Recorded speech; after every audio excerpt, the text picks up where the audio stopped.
पिछले एपिसोड में हमने देखा था कि वेपन बरियल वैली के खतरनाक डेप्थ्स में शाओ चेन और उसके साथी फंस चुके थे।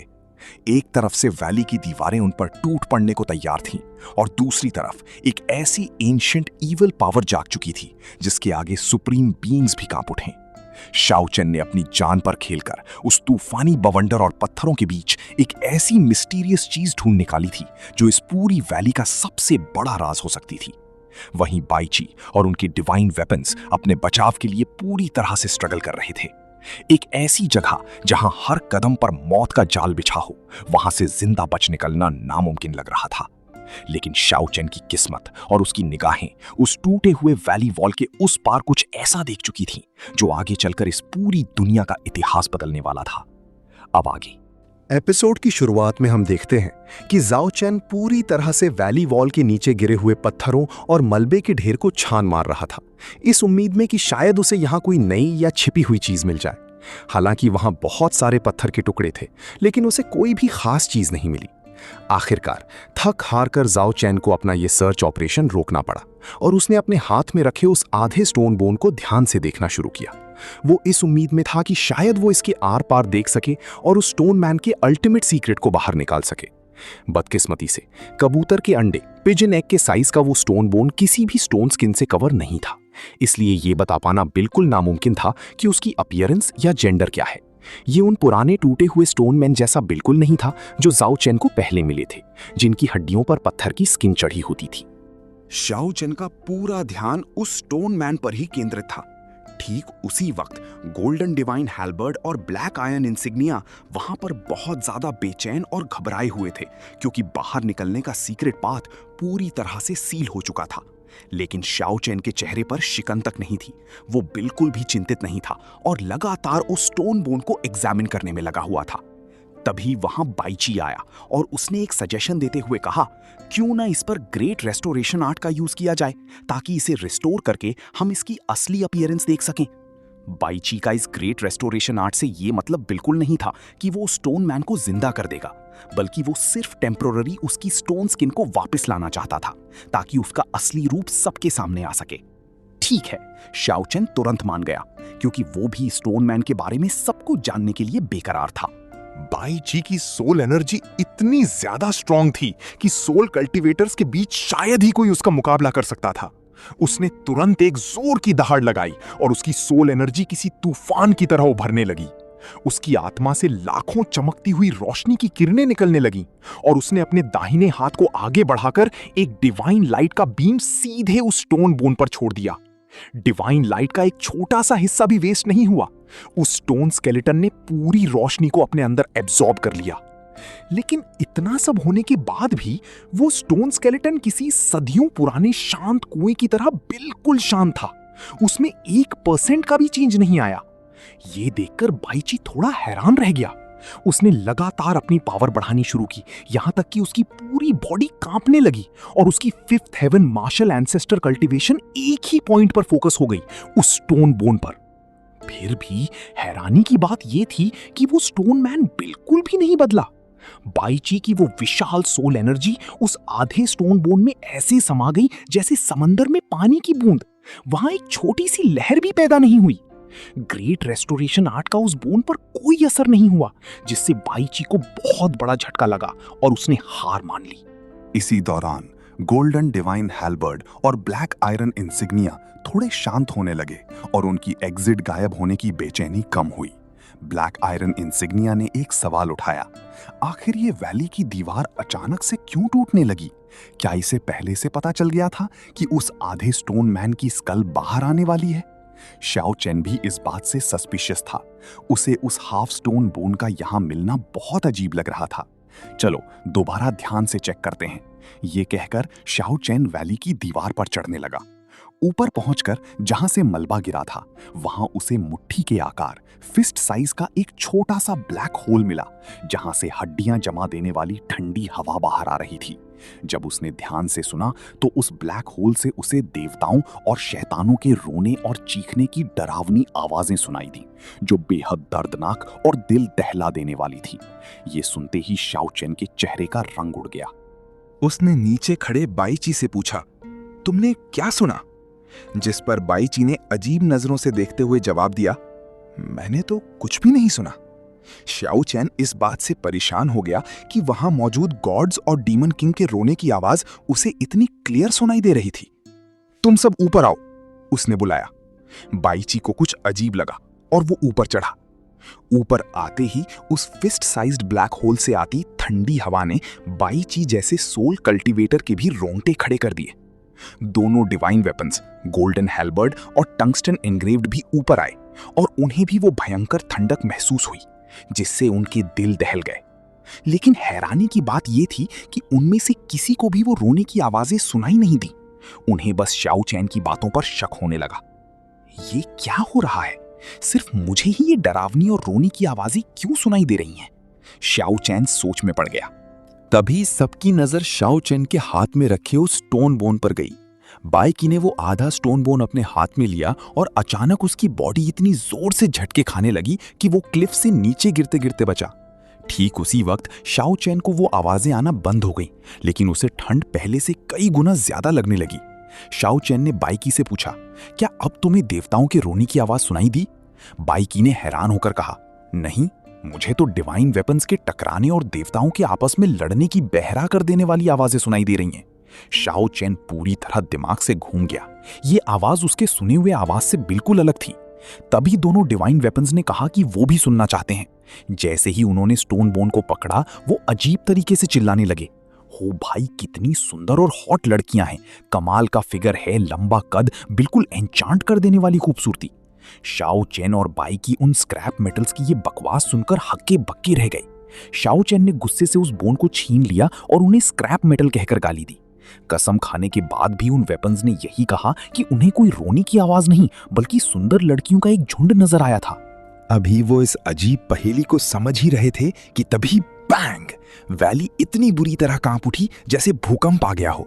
एक जोरदार धमाके के साथ मार्शल इम्प्रिंट हवा में उड़ता हुआ दूसरी वैली में जा गिरा। उस वक्त वो पुराना ढोंगी ओल्ड फेकर ह्यूमन फॉर्म में था, लेकिन उसकी हालत बहुत खराब थी। वो अपनी पीठ के बल इतनी जोर से गिरा कि वहां की जमीन फट गई। मार्शल इम्प्रिंट दर्द से ऐसे करा रहा था जैसे उसे बहुत गहरी चोट आई हो। शाओ चैन और बाईकी ये देखकर बुरी तरह होश खो बैठे, क्योंकि ये ओल्ड फेकर अपनी मेन बॉडी के साथ फ्यूज होने के बाद एक एंसेस्ट्रल गॉड के लेवल का पावरफुल बन चुका था। डिवाइन फ्रॉड, तुमने तो कहा था कि तुम इस वेपन बैरियल वैली के बॉस हो, तुम हार कैसे गए? मार्शल इम्प्रिंट ने उठते हुए गुस्से में कहा, तुम खुद एक बार एक्सपर्ट्स के बीच घिर कर देखो, तब पता चलेगा। एक और सबसे रूथलेस और खतरनाक एंसेस्टर गॉड वेपन जाग चुका है। अब हमारे पास यहां से भागने के अलावा कोई रास्ता नहीं है। तभी दूसरी वैली दोबारा कांप उठी और ब्रास 8 ट्राइग्राम्स का बनाया हुआ किलिंग इंटेंट तूफान की तरह अंदर घुस आया। मार्शल इम्प्रिंट और गुस्से में आग बबूला हो गया, लेकिन तभी वहां एक बेहद खूबसूरत और मधुर आवाज गूंजी। एक रहस्यमयी और अदरवर्ल्डली औरत अपने हाथ में वॉर स्वॉर्ड पकड़े बहुत ही आराम से वैली में एंटर करती है। उसके ठीक पीछे एक धुंधला येलो शैडो कदम दर कदम चल रहा था, जो कभी कभी उस औरत के बॉडी के साथ ओवरलैप हो जाता था। शाओ चैन की आंखें फटी की फटी रह गईं। उस येलो शैडो ने अपने हाथ में जो चीज पकड़ी हुई थी वो शाओ चैन की जानी पहचानी थी, एक राउंड और सिंपल स्टोन ऑर्ब, वही डर पैदा करने वाला स्टोन वॉरियर। हालांकि इस वैली के बॉटम पर वो औरत सिर्फ 9th heaven half martial ancestor की डिवाइन एनर्जी दिखा रही थी, पर शाओ चैन जानता था कि उसने अपनी असली ताकत छिपा रखी है। बाईची उस औरत का खौफनाक ऑरा देखकर कांप उठा। उसे लगने लगा कि ये औरत उन चेन्स में बंधे कॉपर 8 ट्राइग्राम से भी 1000 गुना ज्यादा खतरनाक है। मार्शल इम्प्रिंट की आवाज भारी हो गई और उसने दांत पीसते हुए कहा, इस औरत का बैकग्राउंड डरावना है। और फिर उसने एक ऐसी सच्चाई बताई जिससे सबके रोंगटे खड़े हो गए। पिछले समय में जब नुआ किसी एंसेस्ट्रल गॉड वेपन को बनाने के लिए मटेरियल्स ढूंढ रही थी, तो उसे एक बर्बाद हो चुकी एंशिएंट सिविलाइजेशन के रूइंस मिले। वहां उसने एक एंसेस्ट्रल गॉड का फ्लैश मांस निकाला, जो कि सबसे अनमोल मटेरियल था। लेकिन सब कुछ तैयार होने के बाद भी नुआ ने अपना प्लान रोक दिया, क्योंकि किसी देवता के मांस को हथियार की तरह यूज करना उसे बहुत निर्दयी और अपमानजनक लगा। शाओ चैन और बाईची को तुरंत समझ आ गया कि वो धुंधला येलो शैडो दरअसल उसी पुरानी सिविलाइजेशन के एंसेस्ट्रल गॉड का फ्लैश था। मार्शल इम्प्रिंट ने आगे बताया, सदियों बाद एंसेस्टर गॉड का वो मांस उन्हीं फेंके हुए मटेरियल्स के साथ मर्ज हो गया और इस वेपन बरियल वैली में आकर एक ऐसी नामुमकिन ताकत वाला एंसेस्ट्रल गॉड वेपन बन गया जिसे डायरेक्ट एंसेस्टर गॉड कहना गलत नहीं होगा। सिचुएशन हाथ से निकल रही थी। कॉपर 8 ट्राइग्राम्स की किलिंग इंटेंट किसी आंधी की तरह पीछे आने लगी थी। मार्शल इम्प्रिंट गुस्से से पागल हो रहा था। तुम लोग इस वेपन बैरियल वैली को हल्के में ले रहे हो। यहां एक बार एक एंसेस्टर गॉड वेपन गायब हो चुका है। अगले ही पल मार्शल इम्प्रिंट अपनी ताकत दिखाते हुए 1 किलोमीटर लंबे और विशाल डिवाइन वुड पेड़ में बदल गया और आसमान फाड़ते हुए नीचे गिरा। क्लैंग! एक जोरदार आवाज के साथ उसने उन ह्यूज कॉपर 8 ट्राइग्राम्स को हवा में उड़ा दिया। पूरा आसमान डिवाइन रोशनी से जगमगा उठा। कई 100 किलोमीटर तक सैंड और पत्थर उड़ने लगे, लेकिन उसकी ये ताकत अगले ही सेकंड बेकार हो गई। उस मिस्टीरियस औरत ने अपने पास खड़े येलो शैडो के साथ मर्ज होकर अपने हाथ में रखे उस राउंड स्टोन बॉल को जोरदार तरीके से दे मारा। मार्शल इम्प्रिंट दर्द से चीख उठा और 100 किलोमीटर दूर जा गिरा। फिर भी उस डिवाइन वुड ने एक ब्लू रोशनी बनकर शाओ चैन और बाइची को अपने अंदर कवर किया और वैली के सबसे अंधेरे और गहरे हिस्से की तरफ जान बचाकर भागने लगा। करीब 500 ली का लंबा सफर करने के बाद मार्शल इम्प्रिंट उस दूसरी वैली के सेंटर में पहुंचा। ठीक तभी एक क्लैंग की आवाज आई और पूरी वैली जोर से हिलने लगी। वो मिस्टीरियस औरत जो उनका पीछा कर रही थी वो अचानक रुक गई। उसने अपने चेहरे पर एक सीरियस एक्सप्रेशन के साथ अपनी टाइगर स्वॉर्ड को आगे की तरफ पॉइंट कर दिया, जैसे कोई बहुत बड़ा खतरा सामने हो। मार्शल इम्प्रिंट तुरंत सेंटर लोकेशन पर आकर रुका। आगे का नजारा बिल्कुल धुंधला था, लेकिन श्याओ चेन और बाइची को वही जानी पहचानी ठंडक और मनहूस ग्लूमी ऑरा महसूस होने लगा जो उन्हें पहले उस वैली की दीवार वाले छेद के पास हुआ था। धीरे धीरे उन सबके कानों में वही देवताओं के रोने की डरावनी और हैरत अंगेज आवाजें वू गूंजने लगी। अब वो आवाज सिर्फ श्याओ चेन को नहीं बल्कि बाइची, गोल्डन हेल्बर्ड और मार्शल इम्प्रिंट सबको सुनाई दे रही थी। जैसे ही धुंध थोड़ी छंटी, श्याओ चेन ने आगे बढ़कर एक ठंडी चीज को छुआ। उसकी रूह कांप गई। वो एक पत्थर का स्कल था जो कि किसी आधे घर जितना विशाल था। फिर से वो टेरिफाइंग आवाज आई और वो बड़ा स्टोन स्कल भी जोर से कांपने लगा। वहीं दूसरी तरफ 9 प्रीफेक्चर्स के बाहर ड्रैगन आइलैंड का नजारा बिल्कुल अलग ही था। वहां ऐसी टेंशन का नामो निशान नहीं था। हजारों लोग और प्रैक्टिशनर्स ड्रैगन रेस के सेक्रेड माउंटेन के आसपास जमा थे, सिर्फ ये देखने के लिए कि उनका प्यारा लिटिल केके हाफ स्टेप एंसेस्टर बनने जा रहा है। आसमान से हजारों डिवाइन लाइट्स और भयंकर हेवनली लाइटनिंग लगातार नीचे गिर रही थी, लेकिन सबके जबड़े तब जमीन पर गिर गए जब उन्होंने माउंटेन की चोटी पर देखा। केके एक पुराने पेड़ के सॉफ्ट नरम घोंसले में आराम से सोया हुआ था और नींद में बड़बड़ा रहा था। मैं बहुत थका हुआ हूं, मेरी घड़ी मेरी नींद खराब कर रही है। जब भी उस पर बिजली गिरती, उसकी छोटी सी बॉडी ऑटोमेटिक एक रोशनी छोड़ती और उसे ब्लॉक कर लेती, और केके अपने छोटे पंजों से अपने फर वाले कान बंद करके वापस घूम जाता। ये सब देखकर ड्रैगन रेस का डिवाइन किंग गुस्से से फटने वाला था। इतने सारे एक्सपर्ट्स और हाफ स्टेप एंसेस्टर्स वहां खड़े थे, पर इस लिटिल थिंग को अपनी लाइटनिंग ट्रिब्यूलेशन की रत्ती भर भी परवाह नहीं थी। डिवाइन किंग ने गुस्से में केके के कान के पास एक जोरदार दहाड़ लगाई, पर केके ने कान बंद करके कहा, मुझे और 1 साल सोने दो, अगले साल उठाना। वहां खड़े सारे अजीम लोग टोटली स्पीचलेस थे कि कोई इतना आलसी कैसे हो सकता है। तभी वहां खड़ी एक चालाक ड्रैगन गर्ल ने मुस्कुराकर जोर से कहा, वाह, हमारे रेनबो सीक्रेट ट्री पर फल लग गए हैं, चलो तोड़ते हैं। फ्रूट वर्ड सुनते ही नींद में डूबा केके झटके से उठ बैठा, अपनी बड़ी आंखें मलते हुए चिल्लाया, कहां है मेरा फ्रूट? भीड़ आश्चर्य से मुंह खोले खड़ी रह गई। वो फ्रूट मेरा है, कोई नहीं छुएगा, केके चिल्लाया। तभी आसमान से सबसे खतरनाक रेनबो कलर्ड लाइटनिंग सीधे उसके ऊपर गिरी। सब पागल हो गए जब उन्होंने देखा कि केके ने उस लाइटनिंग को रेनबो फ्रूट समझकर हाथ बढ़ाकर पकड़ लिया। उसने उस विशाल बिजली को कंप्रेस करके एक बॉल बनाया और कैंडी की तरह अपने मुंह में डालकर खा गया। स्क्वीक! अगले ही पल केके बुरी तरह करंट खाकर चिल्लाया। उसकी पूरी बॉडी में से इलेक्ट्रिक स्पार्क्स निकलने लगे और उसके सारे सफेद बाल फर करंट से सीधे खड़े हो गए। उसका वो प्यारा घोंसला राख में बदल गया। जब उसका करंट बंद हुआ तो उसने आसमान की तरफ गुस्से से देखते हुए अपनी छोटी सी उंगली उठाई और अपनी बचकानी आवाज में चिल्लाया, कमीना, बाहर निकल! जिसने भी मुझ पर पीछे से स्नीक अटैक किया है, बाहर निकल! ये सुनकर वहां खड़े सभी लोग अपना सर पीटने लगे, क्योंकि उस गधे केके को अब तक नहीं पता था कि वो आसमान की बिजली थी और वो हाफ स्टेप एंसेस्टर बन चुका था।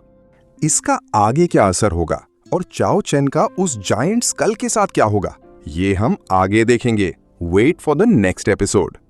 एपिसोड की शुरुआत ठीक वहीं से होती है जहां पिछला एपिसोड खत्म हुआ था। ड्रैगन आइलैंड के उस ऊंचे सेक्रेड माउंटेन पर केके बुरी तरह से करंट खाने के बाद अपने बालों को झटकता है। उसका नरम प्यारा सा घोंसला राख बन चुका था और उसके सफेद चमकीले बाल बिजली के झटके से बिल्कुल सीधे खड़े थे। वो गुस्से से आसमान की तरफ घूरता है, अपना छोटा सा पंजा ऊपर उठाता है और अपनी मासूम पर गुस्से से भरी आवाज में चिल्लाता है, कमीना बाहर निकल, जिसने भी मुझ पर पीछे से स्नीक अटैक किया है, हिम्मत है तो सामने आ। वहां दूर खड़े ड्रैगन रेस के एल्डर्स, डिवाइन किंग और बाकी सारे हाफ स्टेप एंसेस्टर्स अपना सर पकड़ लेते हैं। उनके माथे से पसीने की बूंदें टपक रही थीं। इतना बड़ा बवाल हो गया, पर इस मडल हेडेड नींद में डूबे हुए छोटे से जानवर को अब तक ये समझ ही नहीं आया था कि वो किसी दुश्मन का अटैक नहीं बल्कि हेवन की तरफ से भेजी गई हेवनली ट्रिब्यूलेशन लाइटनिंग थी। वो खुद को इवॉल्व कर रहा था, पर उसे लग रहा था कि कोई उसकी नींद खराब कर रहा है। आसमान जहां पहले से ही काले बादलों से घिरा हुआ था, वहां जैसे केके की इस चैलेंज का जवाब देने के लिए हलचल और तेज हो गई। बादलों के बीच एक बेहद खतरनाक गड़गड़ाहटी आवाज गूंजी और अगले ही पल एक विशाल, आंखें चौंधिया देने वाली रेनबो कलर्ड लाइटनिंग बोल्ट सीधे केके की तरफ तेजी से आई। वहां खड़े सभी लोग डर के मारे चिल्लाए। ड्रैगन किंग ने तो अपनी आंखें तक बंद कर ली कि अब तो ये छोटा सा बच्चा नहीं बचेगा। लेकिन केके, उसने बिल्कुल कैजुअली अपना छोटा सा हाथ आगे बढ़ाया। किसी जादू की तरह उसने उस इतनी भयंकर और तबाह कर देने वाली हेवनली लाइटनिंग को पकड़ लिया, उसे दबाकर एक छोटी सी चमकती हुई ग्लोइंग बॉल में कंप्रेस किया और किसी मीठी टॉफी या कैंडी की तरह अपने मुंह में डालकर चबा गया। ये नजारा देखकर वहां खड़े हर एक सुप्रीम बीइंग के होश उड़ गए। जो लाइटनिंग उन्हें राख बना सकती थी, ये लिटिल बीस्ट उसे स्नैक की तरह खा रहा था। हेवनली ट्रिब्यूलेशन जैसे केके की इस बेइज्जती से और भी ज्यादा गुस्से में आ गई। इस बार आसमान पूरी तरह से फट गया और उसमें से एक ऐसी लाइटनिंग निकली जो सदियों में एक बार दिखती है, लेजेंडरी 9 कलर्ड लाइटनिंग। ये बिजली इतनी ताकतवर थी कि किसी भी एंशिएंट गॉड को पल भर में मिटा सकती थी। लेकिन हमारा केके अभी भी वही आलसी एक्सप्रेशन बनाए हुए था। जैसे ही वो 9 कलर्ड लाइटनिंग उसके पास पहुंची, केके ने अपना मुंह बड़ा सा खोला और उस पूरी की पूरी आकाश गंगा जैसी बिजली को एक ही घूंट में निगल लिया। पूरा आसमान एकदम से शांत हो गया। केके ने एक हल्की सी डकार ली और उसके मुंह से थोड़ा सा धुआं निकला। उसी पल उसकी बॉडी से एक ऐसी डिवाइन और प्योर एनर्जी रिलीज हुई जिसने पूरे ड्रैगन आइलैंड को कवर कर लिया। केके फाइनली और ऑफिशियली एक हाफ स्टेप एंसेस्टर रेल्म में एंटर कर चुका था, वो भी बिना किसी सीरियस फाइट के, बस बिजली को खाकर। भीड़ में खड़े लोग मानो पत्थर की मूर्तियों में बदल चुके थे। उन्हें अपने आंखों पर विश्वास ही नहीं हो रहा था।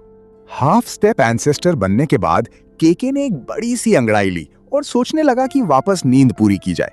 लेकिन तभी उसके दिमाग की बत्ती जली। अरे हाँ, रेनबो सेक्रेड ट्री का फ्रूट। जैसे ही उसे फ्रूट याद आया, उसकी आंखों में चमक आ गई और वो एक सफेद रोशनी की किरण बनकर सीधे उस सेक्रेड पेड़ की तरफ उड़ गया। वहां पहुंचकर उसने सबसे बड़ा, सबसे चमकदार और डिवाइन एनर्जी से भरा हुआ अल्टीमेट फ्रूट तोड़ लिया। पूरा ड्रैगन क्लैन और उनके एल्डर्स वहां ईर्ष्या, जेलसी भरी नजरों से देख रहे थे। उनका अपना सेक्रेड पेड़, पर सबसे अनमोल चीज ये बाहर से आया हुआ छोटा सा बीस्ट ले गया। उनके उदास चेहरों को देखकर केके को थोड़ी सी दया आ गई। उसने अपने छोटे से पंजे से उस पेड़ के कुछ ग्लोइंग पत्ते और 2-3 टूटी हुई टहनियां, ब्रांचेस निकाली और ड्रैगन किंग के हाथ में रख दी, जैसे कह रहा हो, रोते क्यों हो, ये लो कॉन्सोलेशन प्राइज। ड्रैगन किंग का चेहरा देखने लायक था। वो गुस्से और बेबसी के बीच झूल रहा था। ये सीन इतना फनी था कि वहां का टेंस माहौल बिल्कुल कॉमेडी में बदल गया। लेकिन अगले ही पल आसमान में एक ऐसी घटना हुई जिसने सबकी हंसी और चिड़चिड़ापन दोनों गायब कर दिया। केके के पीछे का स्पेस अचानक से वॉर्प होने लगा और एक विशाल दरवाजा खुला, जिसके अंदर केके का पर्सनल पैराडाइज, इनर वर्ल्ड सबको दिखाई देने लगा। सभी की निगाहें उस इल्यूजनरी वर्ल्ड पर टिक गईं। ये पैराडाइज अब पहले जैसा छोटा नहीं था। हाफ स्टेप एंसेस्टर बनने के बाद ये कम से कम 1000 स्क्वायर माइल्स तक फैल चुका था। ये एक बिल्कुल ही खूबसूरत यूटोपिया था, जहां चमकती हुई नदियां बह रही थीं, दिव्य पहाड़ थे और हर तरफ अनमोल स्पिरिचुअल रूट्स ऐसे उगे हुए थे जैसे घास हो। और उस पैराडाइज के बिल्कुल सेंटर में एक ऐसी चीज थी जिसे देखकर सबकी सांसें अटक गईं। एक बेहद विशाल, आसमान को छूने वाला एंसेस्ट्रल ड्रैगन ट्री अपनी पूरी शान से खड़ा था, जिसके हर एक पत्ते से प्योर लाइफ एनर्जी झरने की तरह बह रही थी। उस एंसेस्ट्रल ड्रैगन ट्री से एक ऐसी एंशिएंट और प्योर आबो हवा निकल रही थी जो सीधा आत्मा को शांति देती थी। तभी उस पेड़ के इर्द गिर्द एक बेहद धुंधला लेकिन बेहद मजेस्टिक और विशाल शैडो उभर कर सामने आया। वो किसी और का नहीं बल्कि एक सदियों पुराने ट्रू एंसेस्ट्रल ड्रैगन का प्रोजेक्शन था। हालांकि वो सिर्फ एक झलक थी जो अगले ही सेकंड गायब हो गई, लेकिन उस एक झलक ने पूरे ड्रैगन क्लैन को हिलाकर रख दिया। वहां मौजूद सभी ओल्ड ड्रैगन्स, यहां तक कि डिवाइन किंग भी घुटनों के बल बैठ गए और उन्होंने उस प्रोजेक्शन के आगे सर झुका दिया। उनके दिलों में श्रद्धा और रिस्पेक्ट का एक समंदर था। और इस सब के बीच केके, वो अपनी ही धुन में था, एक जोरदार उबासी लेते हुए अपने हाथ में रखे फ्रूट को चटकारे लेकर खा रहा था। उसे इस बात का रत्ती भर भी अंदाजा नहीं था कि उसका पर्सनल वर्ल्ड इतिहास के कितने बड़े राज और ताकत को अपने अंदर समेटे हुए है। वहीं दूसरी तरफ जहां एक और केके आराम से फ्रूट खाकर नए पावर्स एंजॉय कर रहा था, ठीक उसी वक्त वेपन बरियल वैली की भयंकर गहराइयों में मौत का नंगा नाच चल रहा था। सीन वापस शिफ्ट होता है उस खुप अंधेरे और डरावने वैली के सेंटर में, जहां शाओ चेन, बाईची और उनके साथी एक बहुत बड़ी मुसीबत में फंसे हुए थे। उनके ठीक सामने किसी आधे घर के साइज के बराबर एक विशाल पत्थर का स्कल, स्टोन स्कल, जमीन पर रखा था। वो स्कल तेजी से वाइब्रेट कर रहा था और उसके अंदर से आने वाली वू वू की रोने और चीखने की आवाज अब इतनी तेज हो चुकी थी कि वो किसी के भी दिमाग के चिथड़े उड़ा दे। उस स्कल के एम्प्टी आई सॉकेट से एक ऐसी मनहूस ऑरा निकल रही थी जैसे वो किसी को भी कच्चा चबा जाएगा। माहौल इतना सफोकेटिंग था कि सांस लेना भी मुश्किल हो रहा था। शाओ चेन, बाईची और यहां तक कि वो पावरफुल मार्शल इम्प्रिंट भी डर के मारे एक ही जगह पर जम गए थे। उन्हें क्लियरली महसूस हो रहा था कि ये स्टोन स्कल कोई आम चीज नहीं है। इसकी डीमोनिक ताकत के आगे एक हाफ मार्शल एंसेस्टर भी एक कीड़े से ज्यादा औकात नहीं रखता। वो इस खतरे से पीछे हटने का सोच ही रहे थे कि तभी उनकी हालत आगे कुआं पीछे खाई वाली हो गई। उनके ठीक पीछे से चलने की आवाज आई। वो रहस्यमयी और अदर वर्ल्डली औरत अपने हाथ में वॉर स्वॉर्ड और बगल में उस एंसेस्टर गॉड के फ्लैश शैडो को लिए हुए वहां पहुंच चुकी थी। उसकी फेस पर एक अजीब सी शांति थी, पर उस शांति के पीछे छिपा डेथली ऑरा साफ बता रहा था कि वो उन्हें यहां से जिंदा वापस नहीं जाने देगी। लेकिन मुसीबतें यहीं खत्म नहीं हुई।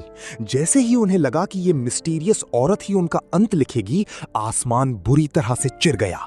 एक कान फाड़ देने वाले धमाके के साथ ऊपर से वो विशाल ब्रास 8 ट्राइग्राम्स हवा को फाड़ते हुए नीचे गिरा। ये वही 8 ट्राइग्राम्स था जो उनका शुरुआत से पीछा कर रहा था, अपनी उन मोटी मोटी और हैवी आयरन चेन्स के साथ किसी शैतान की तरह झूल रहा था। अब शाओ चेन की टीम पूरी तरह से घिर चुकी थी। आगे वो हाउस साइज डरावना स्टोन स्कल था जिसकी आवाजें उनका दिमाग फाड़ रही थी। पीछे वो अनबीटेबल मिस्टीरियस औरत और उसका स्टोन ऑर्ब थे, और ऊपर से आसमान को ढकते हुए वो ब्रास 8 ट्राइग्राम्स अटैक करने को तैयार था। चारों तरफ से डेथ ने उन्हें घेर लिया था। ये एक एब्सोल्यूट डेड एंड था। यहां से बचने का 0% चांस लग रहा था। बाईची और डिवाइन वेपन्स की सांसें अटक चुकी थीं। और तभी जब शाओ चेन ने सोच लिया था कि बस अब कहानी यहीं खत्म होने वाली है, पूरी वेपन बरियल वैली एक ऐसी फोर्स से कांप उठी जिसने पहले के सारे भूकंपों को फेल कर दिया। ये कंपन उस स्कल या 8 ट्राइग्राम से नहीं आ रही थी, बल्कि ये आसमान के उस पार से आ रही थी, किसी ऐसी सुप्रीम पावर से जो सदियों से सो रही थी। बूम! आसमान के बादल फट गए और एक बेहद विशाल माउंटेन जितना बड़ा ऑब्जेक्ट तेजी से नीचे गिरा। उस ऑब्जेक्ट की स्पीड और फोर्स इतनी ज्यादा थी कि उसके आसपास का स्पेस तक टूटकर बिखर रहा था। वो जाइगेंटिक ऑब्जेक्ट सीधा आकर उस डरावने जायंट स्टोन स्कल के ठीक ऊपर गिरा। धरती बुरी तरह से हिली और एक विशाल धूल का गुबार उठा जिसमें सब कुछ धुंधला हो गया। लेकिन उस धूल के बीच से एक ऐसी ठंडी और पावरफुल रोशनी निकली जिसने पल भर में सबको शांत कर दिया। जैसे ही धूल छंटी, सबके सामने एक ऐसी चीज खड़ी थी जिसे देखकर सबकी आंखें बाहर आने को हो गईं। वो एक टावरिंग एंशिएंट स्टोन मॉन्यूमेंट था। ये और कुछ नहीं बल्कि स्वयं द हेवनली स्टील, दिव्य पत्थर का स्तंभ था। उसकी बॉडी पर सदियों पुराने निशान थे और उससे निकलने वाली अथॉरिटी ऐसी थी जैसे वो पूरी यूनिवर्स को अपने आगे झुकने पर मजबूर कर दे। जिस मोमेंट वो हेवनली स्टील उस स्टोन स्कल के ऊपर लैंड हुआ, वो भयंकर रोने और चीखने की वू वू आवाजें अगले ही सेकंड एकदम बंद हो गईं। वो डिमोनिक स्कल जो सबको मारने की ताकत रखता था, अब उस स्टील के सुप्रीम वेट और दबाव सप्रेशन के आगे जिंदा लाश की तरह चुपचाप पड़ा था। उसकी हिम्मत नहीं हुई कि वो 1 मिलीमीटर भी हिल सके। हेवनली स्टील की ताकत ने सबको म्यूट कर दिया था। इस अचानक आई सुप्रीम फोर्स का असर सब पर हुआ। वो मिस्टीरियस औरत जो अब तक किसी परमेश्वरी की तरह बेखौफ चल रही थी, स्टील को देखते ही तुरंत रुक गई। यहां तक कि उस जैसी ओवरपावर्ड हस्ती जिसके पास एक एंसेस्टर गॉड का फ्लैश शैडो था, उसने भी इस हेवनली स्टील को प्रवोक करने की हिम्मत नहीं की। बहुत ही ग्रेसफुली उसने अपनी तलवार थोड़ी नीचे की और चुपचाप पीछे अंधेरे की तरफ रिट्रीट कर गई। उसका येलो शैडो अभी भी स्टील को घूर रहा था, लेकिन आगे बढ़ने की जरूरत उसने भी नहीं समझी। वहीं आसमान में मंडरा रहा वो हाईली अग्रेसिव ब्रास 8 ट्राइग्राम्स जो उन सबको कुचलना चाहता था, उसने भी स्टील की ऑरा को महसूस किया और अपनी आयरन चेन्स को समेटते हुए आसमान की ऊंचाइयों में वापस भाग निकला। देखते ही देखते शाओ चेन और उसकी टीम पर आई वो सर्टन डेथ की सिचुएशन किसी चमत्कार की तरह गायब हो चुकी थी। जब सारे दुश्मन पीछे हट गए तो शाओ चेन बिल्कुल स्पेल बाउंड हालत में आगे बढ़ा। उसके कदम खुद ब खुद उस विशाल हेवनली स्टील की तरफ उठने लगे। जैसे जैसे वो उस मॉन्यूमेंट के करीब जा रहा था, उसे एक नई चीज रियलाइज हुई। उसने अपनी जिंदगी में पहले भी स्टील्स देखे थे, लेकिन ये स्टील पहले वालों से बिल्कुल अलग था। इस विशाल पत्थर की सरफेस पर बेहद कॉम्प्लेक्स, अजीब और चमकते हुए एंशिएंट टेक्स्ट लिखे थे। वहां पर मिस्टीरियस डायग्राम्स बने थे जो ऐसी पैटर्न में पल्स कर रहे थे जैसे उनमें इस पूरे यूनिवर्स की सबसे डीपली हिडन सीक्रेट्स छुपे हों। शाओ चेन का पूरा ध्यान उन एंशिएंट वर्ड्स पर अटक गया था। वो टेक्स्ट, वो ड्राइंग्स उसकी आत्मा को किसी मैग्नेट की तरह अपनी तरफ खींच रही थी। शाओ चेन जब उन डायग्राम्स को लगातार घूरने लगा तो वो ग्लोइंग टेक्स्ट उसकी आंखों की पुतलियों में रिफ्लेक्ट होने लगे। अचानक उसके दिमाग में एक धमाका हुआ। ये सिर्फ एक पुराना पत्थर नहीं था, इस पर लिखे लेटर्स एक पूरी तरह से नई हेवन डिफाइंड कल्टीवेशन टेक्निक थे। ये एक ऐसी टेक्निक थी जो डायरेक्टली इस हेवनली स्टील से कनेक्टेड थी। ये दिव्य और एंशिएंट नॉलेज किसी तेज बहते झरने, टॉरेंशियल रिवर की तरह शाओ चेन के दिमाग और आत्मा में फ्लो करने लगी। हर एक वर्ड, हर एक डायग्राम उसके बॉडी के हर एक मेरिडियंस में बसने लगा था। उसे महसूस होने लगा कि अगर उसने इस टेक्निक को समझ लिया तो उसकी पावर एक अलग ही डायमेंशन में एंटर कर जाएगी। एक सिंगल सेकेंड भी वेस्ट किए बिना शाओ चेन वहीं उस सप्रेस्ड स्टोन स्कल के ठीक ऊपर उस विशाल हेवनली स्टील के बेस के पास क्रॉस लेग्ड पलाथी मारकर बैठ गया। उसने अपनी आंखें बंद की और उस एंशिएंट टेक्निक को डीपली कॉम्प्रहेंड करने के लिए ध्यान, मेडिटेशन की स्टेट में चला गया। उसके चेहरे पर अब कोई डर नहीं, बल्कि एक सुप्रीम फोकस और शांति थी। वहीं पीछे खड़े बाइची, गोल्डन डिवाइन हैल्बर्ड और ब्लैक आयरन सील हक्के बक्के रह गए। उनकी आंखें फटी की फटी रह गई थीं। उनके दिमाग में बस एक ही बात चल रही थी, भाई पागल हो गया है क्या?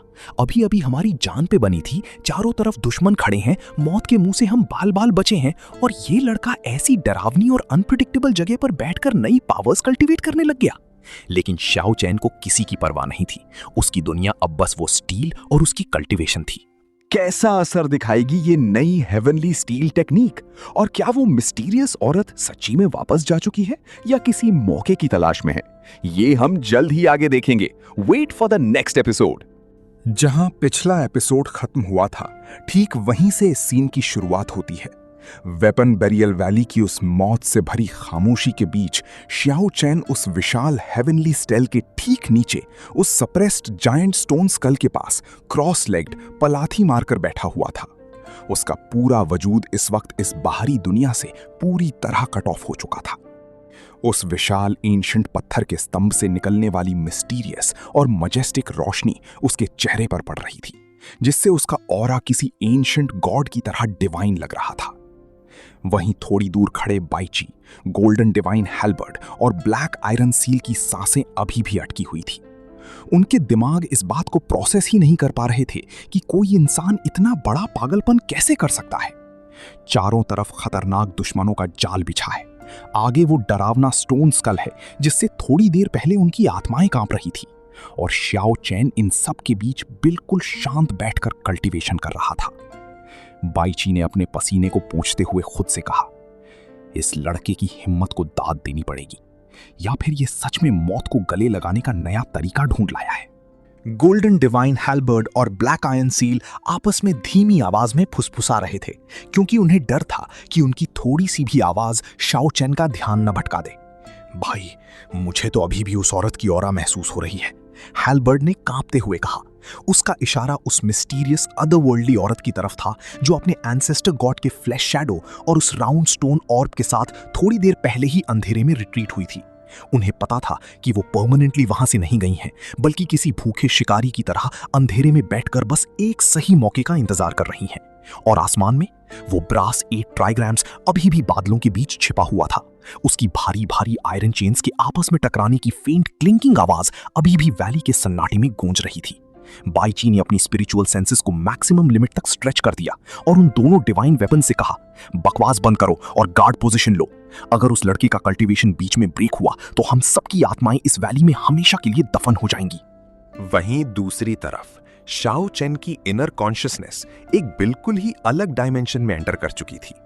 उसके बंद आंखों के पीछे उसे अब ये वेपन बरियल वैली या अपने साथी दिखाई नहीं दे रहे थे। उसका दिमाग एक एंडलेस, काले और तारों से भरे हुए स्पेस यूनिवर्स में तैर रहा था। उस विशाल हेवनली स्टील पर उकेरी हुई एंशिएंट लाइंस और मिस्टीरियस डायग्राम्स अब उसके माइंड स्पेस में गोल्डन वर्ड्स बनकर हवा में फ्लोट कर रहे थे। ये वर्ड्स किसी आम भाषा में नहीं थे, बल्कि ये लॉज ऑफ यूनिवर्स के दैवीय कोड थे। शाओ चैन को रियलाइज हुआ कि ये हेवनली स्टील टेक्निक का एक नया और सबसे क्रूशियल चैप्टर है, जो स्पेसिफिकली सोल और फिजिकल बॉडी को एक अनब्रेकेबल और इटर्नल फॉर्म में मर्ज करने का राज बताता है। जैसे जैसे वो उन फ्लोटिंग गोल्डन वर्ड्स को कॉम्प्रिहेंड, समझने की कोशिश कर रहा था, उसके दिमाग में हजारों बिजलियों के एक साथ कड़कने का दर्द और एक परम शांति दोनों एक साथ महसूस हो रहे थे। कल्टीवेशन का यह प्रोसेस बिल्कुल भी आसान नहीं था। हेवनली स्टील की टेक्निक इतनी ज्यादा ओवरपावर्ड और एंशिएंट थी कि शाओ चैन की फिजिकल बॉडी इस इमेंस प्रेशर को झेलने में बुरी तरह स्ट्रगल कर रही थी। उसके माथे से ठंडे पसीने की बूंदें टपककर जमीन पर गिर रही थी। उसकी स्किन के अंदर की नसें किसी जिंदा सांप की तरह उभर आई थीं और उनमें से फेंट गोल्डन लाइट ग्लो कर रही थी। उसकी बॉडी के हर एक मरेडियन और स्पिरिचुअल चैनल को बुरी तरह से फाड़कर उन्हें दोबारा से रीबिल्ड किया जा रहा था। यह दर्द इतना ज्यादा था कि किसी आम हाफ मार्शल एंसेस्टर की तो वहीं चीख निकल जाती, लेकिन श्याओ चैन ने अपने दांत पीसकर सारे दर्द को पी गए। उसकी विल पावर रॉक सॉलिड थी। वो जानता था कि इस वेपन बरियल वैली से जिंदा बाहर निकलने का और आगे आने वाले सबसे बड़े खतरों का सामना करने का यही एक अकेला रास्ता है। उसे हर हाल में इस हेवनली स्टील के नए पाथ को मास्टर करना ही था। लेकिन तभी एक ऐसी घटना हुई जिसने बाइकी और बाकी वेपन्स को पूरी तरह से हिलाकर रख दिया। शियाओ चेन के पास रखा वो छोटा सा पिजन एग आकार का हाफ स्टोन बोन जिसे उसने पहले ढूंढा था, अचानक से एक अजीब सी रोशनी से ग्लो करने लगा। उस छोटे से बोन से एक हमिंग साउंड निकलने लगी जो सीधे उस विशाल हेवनली स्टील के नीचे दबे हुए house size giant stone skull के साथ रेजोनेट कर रही थी। वो विशाल डरावना स्कल जो अब तक स्टील के दबाव में शांति मारकर पड़ा था, उसने अचानक एक हल्की सी वू की आवाज निकाली। लेकिन इस बार वो आवाज अटैक करने वाली या रोने वाली नहीं थी, बल्कि ऐसी लग रही थी जैसे वो स्कल शियाओ चेन की बॉडी में चल रही कल्टीवेशन टेक्निक को रिकॉग्नाइज कर रहा हो। एक मिस्टीरियस इनविजिबल कनेक्शन बन गया था शियाओ चेन की बॉडी, उस छोटे स्टोन बोन और उस जायंट सप्रेस्ड स्कल के बीच। बाइकी की आंखें फटी की फटी रह गईं। ये लड़का आखिर किस चीज के साथ रेजोनेंस बना रहा है? क्या इसका और उस मौत के स्कल का कोई कनेक्शन है? अब चलते हैं वापस उस डरावने माहौल से दूर ड्रैगन आइलैंड के उस खूबसूरत और पवित्र सेक्रेड माउंटेन पर, जहां शियाओ चेन मौत और जिंदगी के बीच जूझ रहा था। वहीं हमारा मडल हेडेड लिटिल बीस्ट केके एक अलग ही दुनिया में चिल कर रहा था। पूरा ड्रैगन क्लैन, जिसमें उनके सबसे एंशिएंट एल्डर्स और स्वयं डिवाइन किंग शामिल थे, अभी भी जमीन पर घुटने टेके बैठे थे। उनकी आंखों में आंसू थे और दिलों में उस एंसेस्ट्रल ड्रैगन के प्रोजेक्शन के लिए एक गहरी श्रद्धा थी जो केके के इनर पैराडाइज से थोड़ी देर पहले ही झलक दिखाकर गायब हुआ था। उन अजीम और पावरफुल ड्रैगन्स का ये रूप देखना अपने आप में एक हिस्टोरिकल मूवमेंट था। लेकिन केके, उस छोटे से सफेद जानवर को इस इमोशनल दृश्य से कोई फर्क नहीं पड़ रहा था। वो मजे से अपने दोनों छोटे पंजों में रेनबो सीक्रेट ट्री का एक सबसे बड़ा रसीला फ्रूट पकड़े हुए चटकारे ले लेकर खा रहा था। उसके गाल फ्रूट के रस से फूल गए थे और वो बीच बीच में खुशी से स्क्वीक की आवाज निकाल रहा था, मानो उसके लिए ये किसी ब्लॉकबस्टर मूवी को पॉपकॉर्न खाते हुए देखने जैसा हो। जब ड्रैगन एल्डर्स और डिवाइन किंग अपने ध्यान से बाहर आए और उन्होंने खड़े होकर केके के उस खुले हुए इनर पैराडाइज इल्यूजनरी वर्ल्ड की तरफ देखा तो उनकी आंखें चौंधिया गईं। ये पैराडाइज कोई आम स्पिरिचुअल डिमेंशन नहीं था। 1000 स्क्वायर माइल्स में फैली उस दुनिया में प्योर स्पिरिचुअल एनर्जी की नदियां बह रही थीं। ऐसी जड़ी बूटियां उगी हुई थीं जो बाहरी दुनिया में एक्सटिंक्ट हो चुकी थीं। और सबसे मेन बात, वो विशाल आसमान को छूने वाला एंसेस्ट्रल ड्रैगन ट्री। उस पेड़ की हर एक पत्ती से ऐसी लाइफ फोर्स निकल रही थी जो किसी मरे हुए इंसान को भी जिंदा कर दे। ड्रैगन किंग के दिमाग में तुरंत एक कैलकुलेटिव और ग्रीडी थॉट आया। उन्होंने महसूस किया कि ये छोटा सा बीस्ट असल में एक चलता फिरता इन्फिनिट खजाना है। अगर इस केकी को उन्होंने हमेशा के लिए इस ड्रैगन आइलैंड पर रोक लिया तो उनका पूरा क्लैन इस यूनिवर्स का सबसे पावरफुल क्लैन बन जाएगा। उनकी निगाहें केकी पर ऐसे टिक गईं जैसे उन्हें लॉटरी लग गई हो। ड्रैगन किंग ने अपना सबसे स्वीट और डिप्लोमेटिक चेहरा बनाया, अपना गला साफ किया और बहुत ही प्यार से केके की तरफ चलते हुए कहा, ओ मेरे प्यारे भोले केके, तुमने कितनी मेहनत की है। तुम्हारी ये इनर वर्ल्ड कितनी सुंदर है। क्या तुम यहाँ हमारे पास हमेशा के लिए नहीं रुकना चाहोगे? हम तुम्हें रोज इस रेनबो ट्री के फ्रूट्स खिलाएंगे। लेकिन केके जितना मासूम दिखता था उतना था नहीं। उसने फ्रूट खाते खाते रुककर ड्रैगन किंग को ऐसी शक भरी नजरों से देखा जैसे कह रहा हो, जोर जोर से बोल के सबको स्कीमें बता दे। केके ने अपने छोटे पंजे से इशारा किया और अपने इनर वर्ल्ड के दरवाजे को एकदम से बंद कर लिया, जैसे कोई अपना वॉल्ट लॉक कर रहा हो। फिर उसने अपने पेट पर हाथ फेरा और स्क्वीक करके अपना सर ना में हिला दिया। उसका साफ मतलब था कि उसके खजाने और उसके पैराडाइज पर उनका कोई हक नहीं है और फ्री के फ्रूट्स के लालच में वो वहां कैद नहीं होने वाला। ड्रैगन किंग का वो स्वीट एक्सप्रेशन अगले ही सेकंड एम्बैरेसमेंट, शर्मिंदगी में बदल गया। वहां खड़े बाकी हाफ स्टेप एंसेस्टर्स अपनी हंसी बड़ी मुश्किल से रोक रहे थे। लेकिन ये कॉमेडी और खुशी का माहौल यहाँ परमानेंट नहीं था। इसका क्या असर होगा ये हम आगे देखेंगे, क्योंकि अब समय आ गया है वापस लौटने का वेपन ब्यूरियल वैली की उस मौत की खाई में। यहां अंधेरे में छिपी हुई मुसीबतें अब शेप लेने लगी थीं। शाओ चेन के मेडिटेशन को थोड़ा वक्त बीत चुका था, तभी बाइची के रोंगटे अचानक से खड़े हो गए। उसने घूमकर उस घने अंधेरे की तरफ देखा जहां से किसी के दबे पांव आने की फीलिंग आ रही थी। वो मिस्टीरियस औरत वापस आ चुकी थी। इस बार वो छिप नहीं रही थी, बल्कि बहुत ही एलिगेंट और स्लो स्टेप्स लेते हुए उनकी तरफ बढ़ रही थी। उसके बगल में वो धुंधला येलो शैडो, एंसेस्टर गॉड का फ्लैश, इस बार और भी ज्यादा शार्प और सॉलिड लग रहा था। उस औरत के चेहरे पर एक फेंट सी मुस्कान थी जो डर पैदा करने के लिए काफी थी। उसके हाथ में पकड़ा वो एंशिएंट स्टोन ऑर्ब अब हल्की येलो लाइट एमिट कर रहा था, जैसे वो किसी बड़े अटैक के लिए चार्ज हो रहा हो। था तेरी की, ये मुसीबत फिर से आ टपकी। गोल्डन डिवाइन हैल्बर्ड ने पैनिक में आकर चिल्लाया। उसने अपनी गोल्डन शार्प ऑरा को रिलीज कर दिया और लड़ने के स्टांस में आ गया। ब्लैक आयरन सील ने भी अपनी भारी पहाड़ जैसी डार्क एनर्जी को बाहर निकाल लिया। बाईची ने अपनी सोल पावर को मैक्सिमम ओवरड्राइव में पुश किया।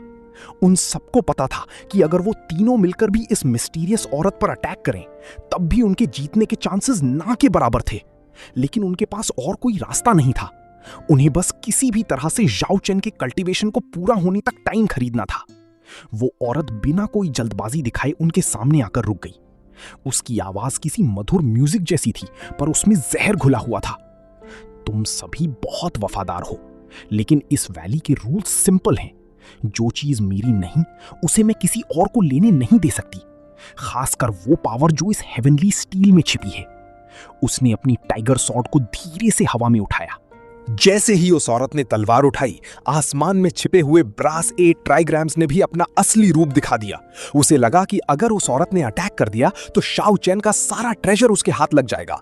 एक जोरदार क्लैंग की आवाज के साथ आसमान से हजारों टन भारी आयरन चेन्स किसी बारिश की तरह नीचे आने लगी, सीधा शाओ चेन, बाईची और उस औरत सबको टारगेट करते हुए। अब वहां एक 3-वे स्टैंड ऑफ क्रिएट हो गया था।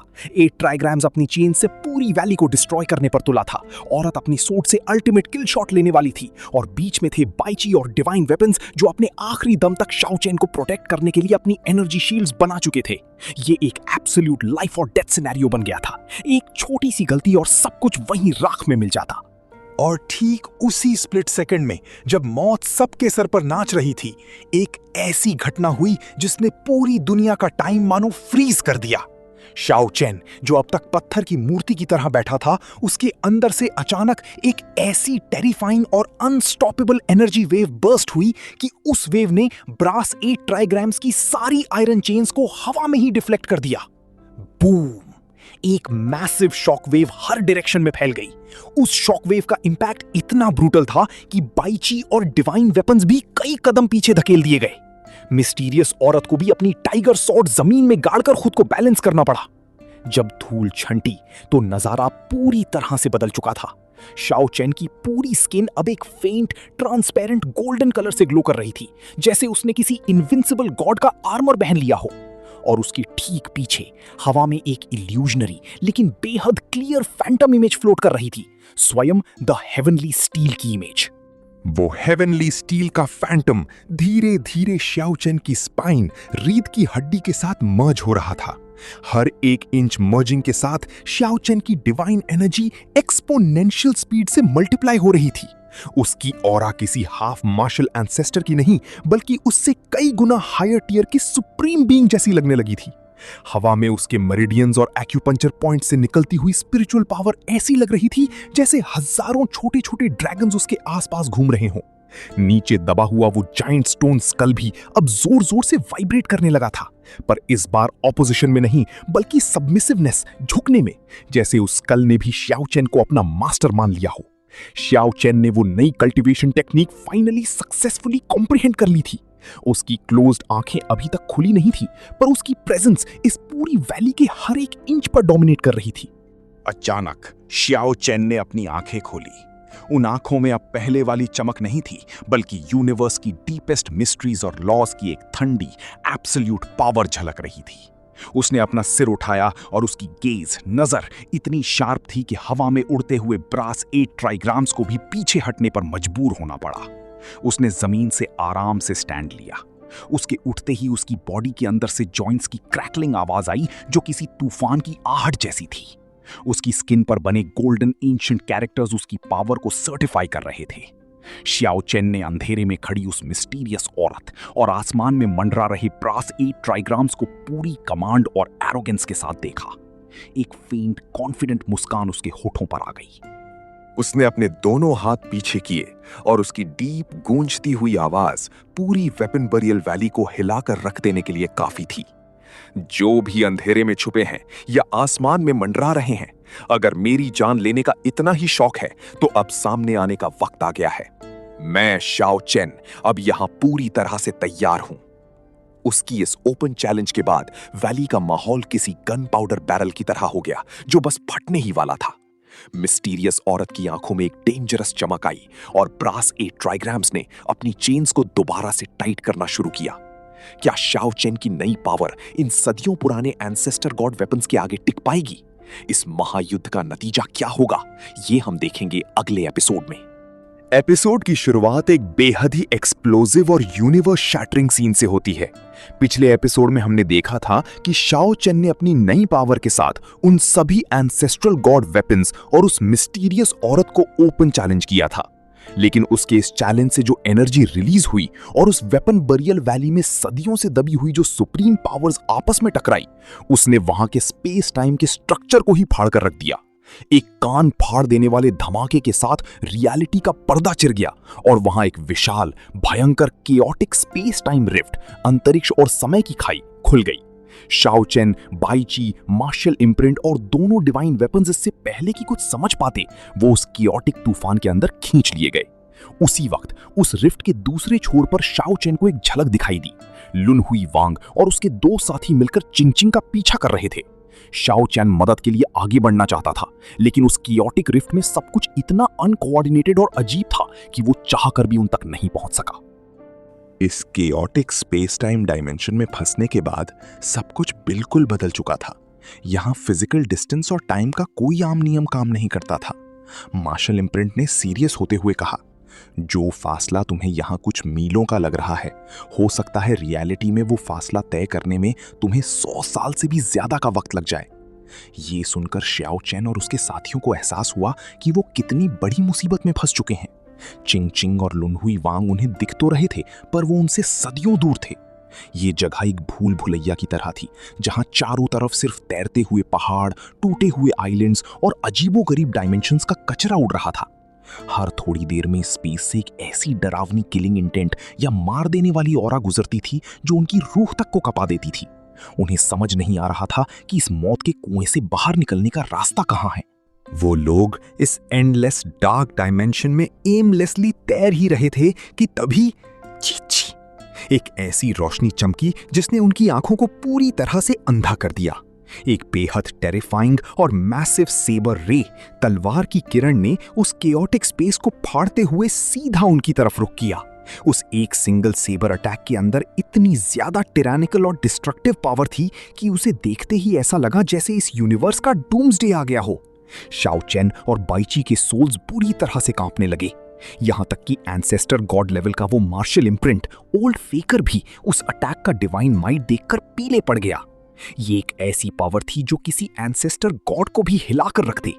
बिना एक सेकंड वेस्ट किए उस ओल्ड फेकर ने अपनी मैक्सिमम एजिलिटी दिखाई और शाओ चेन और बाकी सबको अपनी एनर्जी में लपेटकर वहां से तेजी से डॉज किया। वो उस मौत की किरण से बाल बाल बचे थे। गोल्डन डिवाइन हैल्बर्ड और ब्लैक आयरन सील तो डर के मारे थर थर कांप रहे थे। एंसेस्टर गॉड, इसका मतलब इस केओटिक स्पेस टाइम में कोई एंसेस्टर गॉड छिपा हुआ है और उसने हम पर अटैक किया है, उन्होंने घबराते हुए कहा। लेकिन मार्शल इम्प्रिंट ने अपनी सांस नॉर्मल करते हुए उन्हें शांत किया और एक ऐसी सच्चाई बताई जिसने सबके रोंगटे खड़े कर दिए।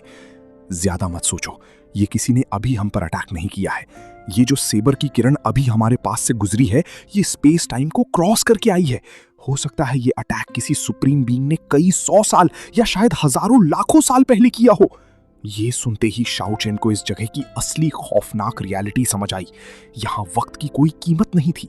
पास्ट, प्रेजेंट और फ्यूचर सब आपस में टकरा रहे थे। जो एक्सपर्ट्स इस लेवल के थे वो सदियों पहले ही इस जगह से जा चुके थे, पर उनके अटैक्स आज भी स्पेस में ट्रैवल कर रही थी।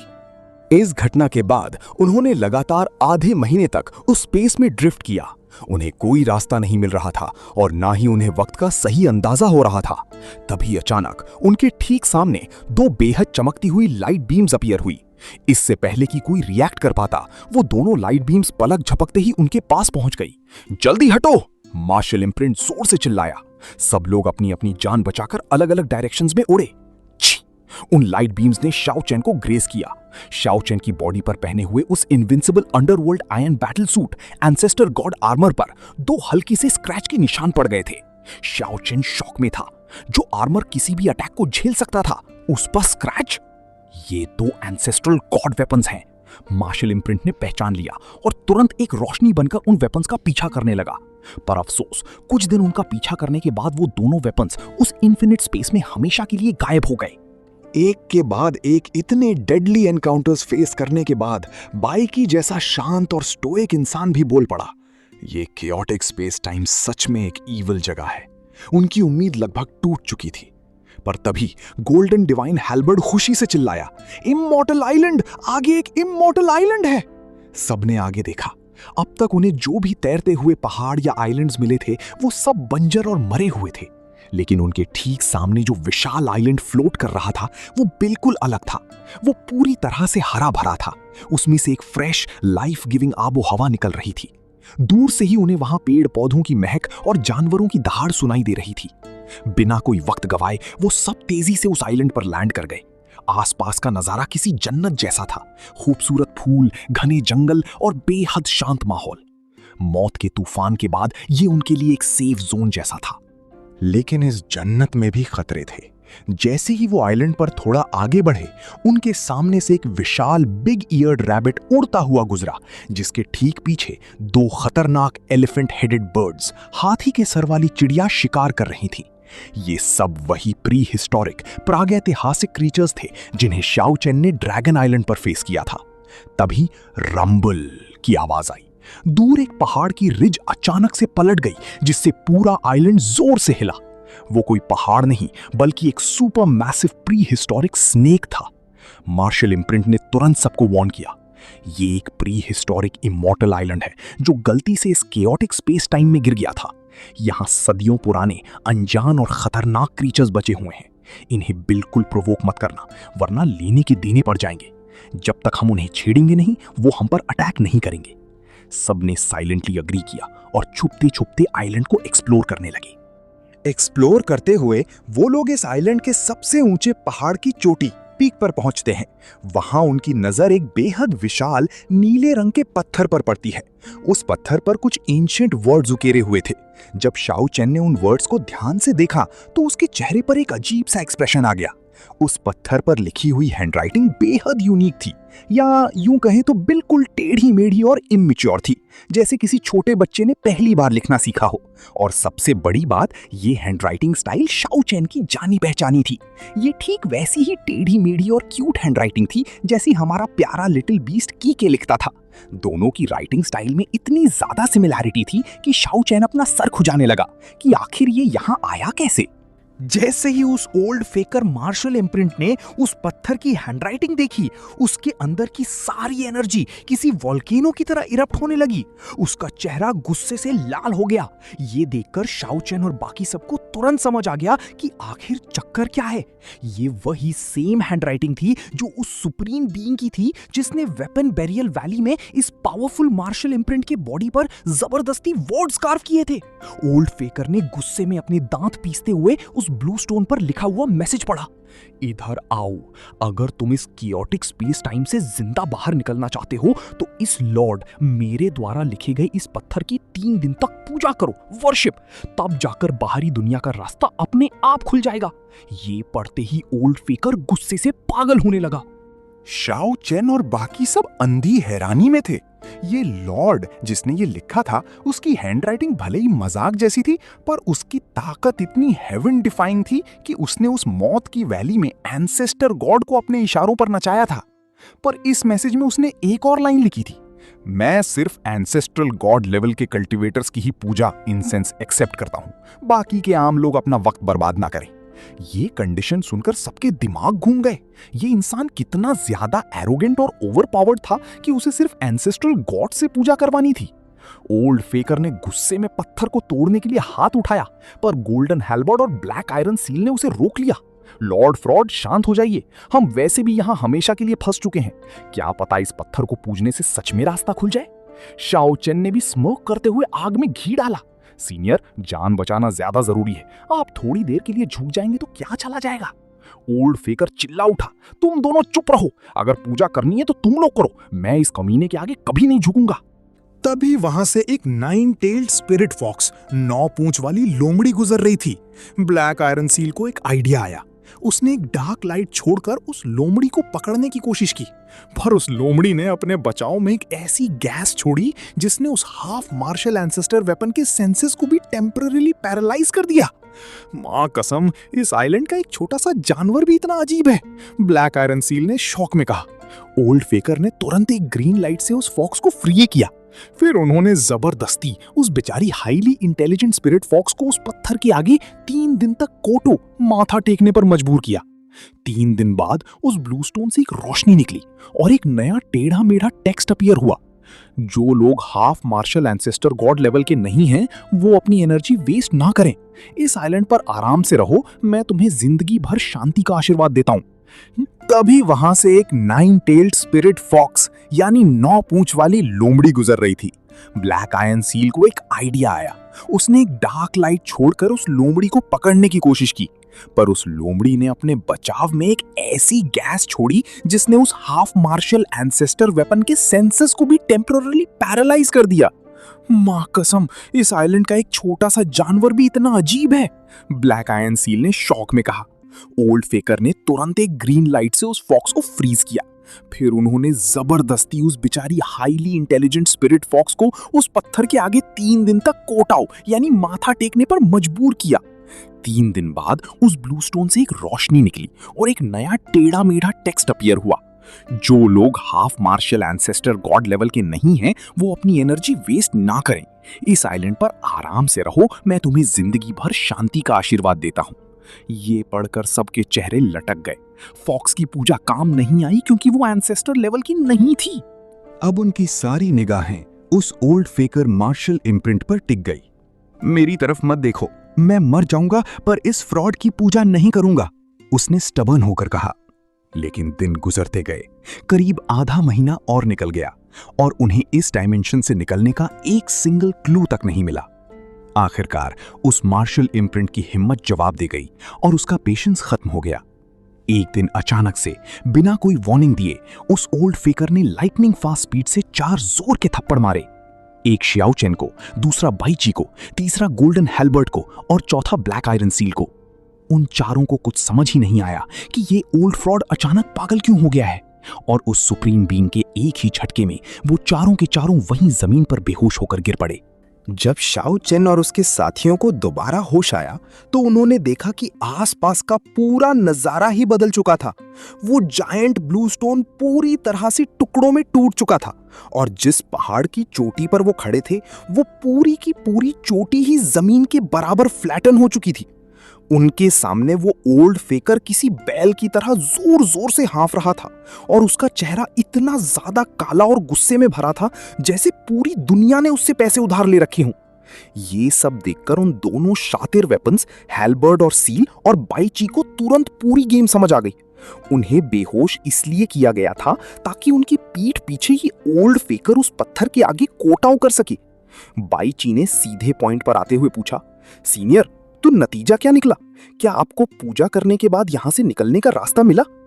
ओल्ड फेकर जैसे करंट खाकर उछला, नॉनसेंस, मैं उस कमीने की पूजा क्यों करूंगा? पर जब बाईची ने दोबारा सेम सवाल पूछा तो ओल्ड फेकर ने अपने दांत पीसते हुए कहा, नहीं, उस झूठी और फरेबी इंसान ने मेरे साथ धोखा किया है। सब समझ गए कि उसने नाक रगड़ी थी पर पत्थर से कोई रास्ता नहीं खुला था। उस इंसान की हिम्मत की दाद देनी पड़ेगी जिसने उस पत्थर पर वो इंस्क्रिप्शन लिखी थी।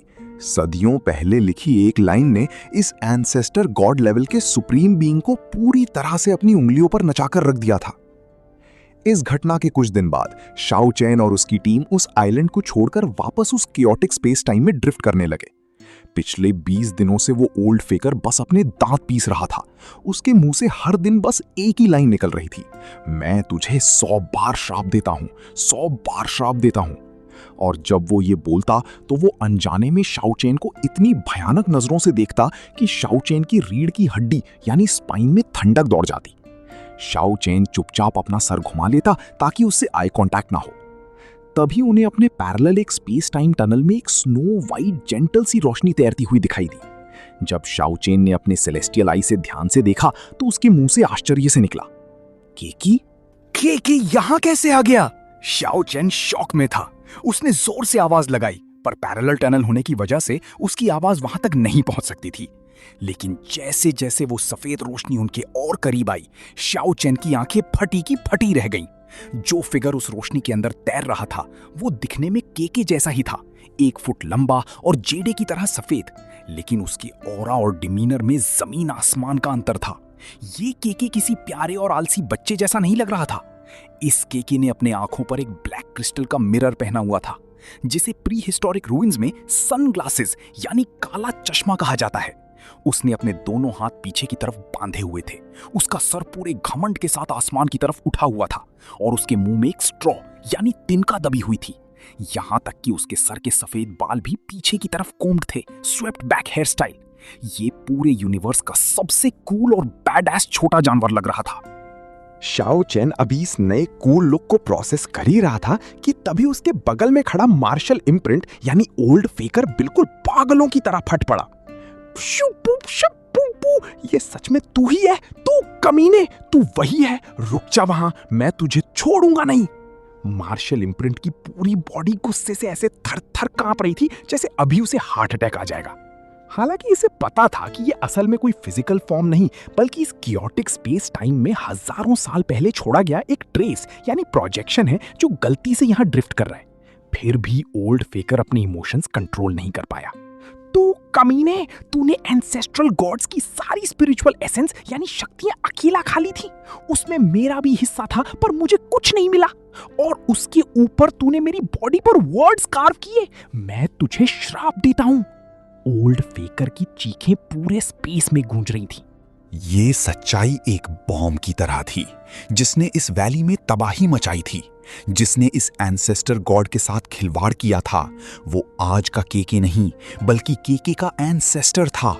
एक ऐसी अजीम और ओवरपावर्ड हस्ती जो इस यूनिवर्स को अपने पैरों तले रखती थी। तभी उस स्पेस टाइम टनल में तैरते हुए उस कूल केके ने अपने हाथ पीछे किए हुए और मुंह में स्ट्रॉ दबाए हुए पूरी एरोगेंस और डेप्थ के साथ आसमान की तरफ देखकर एक गहरी सांस ली और आवाज लगाई। जिंदगी सच में बर्फ की तरह कितनी अकेली है। इन हेवेंस और अर्थ ब्रह्मांड में सबसे ज्यादा ताकतवर और इनविंसिबल यानी अजेय बनकर रहना सच में बहुत मुश्किल है। मेरे पास टाइम पास करने के लिए कोई ढंग का ओपोनेंट तक नहीं बचा। उसने अपने चश्मे को सेट करते हुए आगे कहा, लगता है अब मुझे इस दुनिया को छोड़कर ग्रेट डेसोलेट हेवनली रेल्म यानी दूसरे अजीम डायमेंशन में टहलने जाना पड़ेगा। उस छोटी सी जानवर की उस अल्टीमेट सुप्रीम एटीट्यूड ने सबको फ्रीज कर दिया था। इस केके के एंसेस्टर का आगे की कहानी में क्या रोल होगा और शाओ चेन इस कियोटिक स्पेस से कैसे निकलेगा, ये सब हम जानेंगे अगले एपिसोड में। पिछले एपिसोड के आखिरी हिस्से में हमने देखा था कि उस केओटिक स्पेस टाइम टनल के घुप अंधेरे में एक ऐसी चीज तैरती हुई नजर आई जिसने सबके होश उड़ा दिए। एक बिल्कुल स्नो वाइट जेड की तरह चमकता हुआ छोटा सा जानवर जिसने अपने आंखों पर एक ब्लैक क्रिस्टल का मिरर यानी सनग्लासेस पहने हुए थे। उसने अपने दोनों छोटे छोटे पंजे पूरे घमंड के साथ पीछे बांधे हुए थे और उसका सर आसमान की तरफ ठीक वैसे उठा हुआ था जैसे वो इस पूरे ब्रह्मांड यानी यूनिवर्स का सबसे बड़ा और अकेला बॉस हो। उसके मुंह में एक स्ट्रॉ तिनका दबा हुआ था जो उसकी कूलनेस को और भी ज्यादा ओवर द टॉप बना रहा था। ये छोटा सा जानवर जो दिखने में बिल्कुल कीकी जैसा था पर उसकी वाइब और ऑरा किसी सदियों पुराने अनडिफीटेड और एरोगेंट सुप्रीम बीइंग जैसी थी। इस डरावनी और मौत से भरी जगह पर ऐसी कूल एंट्री देखकर शियाओ चेन, बाईची और दोनों डिवाइन वेपन्स किसी पत्थर की मूर्ति की तरह जम गए थे। उन्हें समझ ही नहीं आ रहा था कि ये सच में कोई सुप्रीम गॉड का प्रोजेक्शन है या उनके दिमाग का कोई हेल्यूसिनेशन। लेकिन इस कूल नजारे का सबसे बुरा और भयंकर असर अगर किसी पर हो रहा था तो वो था हमारा ओल्ड फेकर मार्शल इम्प्रिंट। उस ओवर पावर्ड सुप्रीम बीइंग को उसके इस अजीब रूप में देखकर मार्शल इम्प्रिंट के सर की नसें फटने को हो गई। वो गुस्से से आग बबूला हो गया और उस स्पेस टाइम टनल में एक पागल इंसान की तरह उछलने लगा।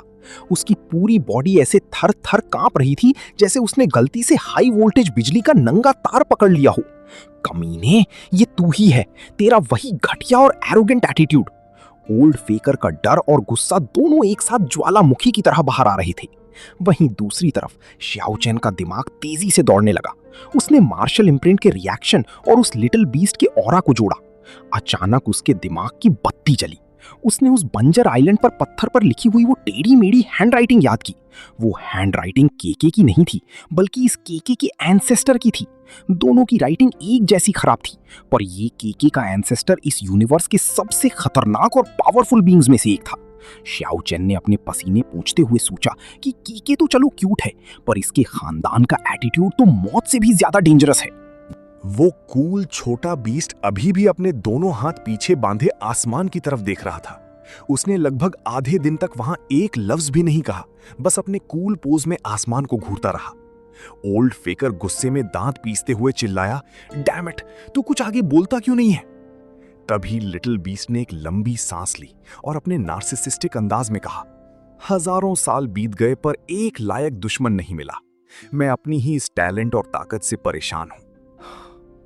ये कहकर उसने अपने सनग्लासेस को थोड़ा एडजस्ट किया, अचानक अपनी स्पीड बढ़ाई और देखते ही देखते पलक झपकते उस डार्क कियोटिक स्पेस में हमेशा के लिए गायब हो गया। तभी वहां शांत खड़ा बाईची आगे आया।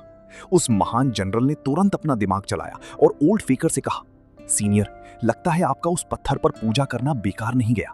हमें इस छोटे बीस्ट के प्रोजेक्शन का ठीक वही रास्ता फॉलो करना चाहिए। बाईची ने बहुत ही सॉलिड लॉजिक दिया कि स्पेस भले ही केओटिक हो, पर जगह स्पेस वहीं रहती है। वक्त टाइम बदल सकता है, पर अगर हम इसके फुटस्टेप्स को एग्जैक्ट ब्लाइंडली फॉलो करें तो हम जरूर उस मौत के कुएं से बाहर निकलने का रास्ता ढूंढ लेंगे। बाईची की ये बात लॉजिकली बिल्कुल सही थी और इस वक्त उनके पास हार मानने के अलावा और कोई दूसरा ऑप्शन था भी नहीं। इसलिए मार्शल इम्प्रिंट ने अपनी पूरी एंसेस्टर गॉड लेवल स्पीड और एनर्जी को लिमिट के पार पुश कर दिया। उन्होंने ठीक उस कूल बीस्ट के रास्ते पर ब्लाइंडली चलना शुरू किया। हैरानी की बात यह थी कि उन्हें वो प्रोजेक्शन आगे भी धुंधला सा दिखाई देता रहा, जैसे वो उन्हें गाइड कर रहा हो।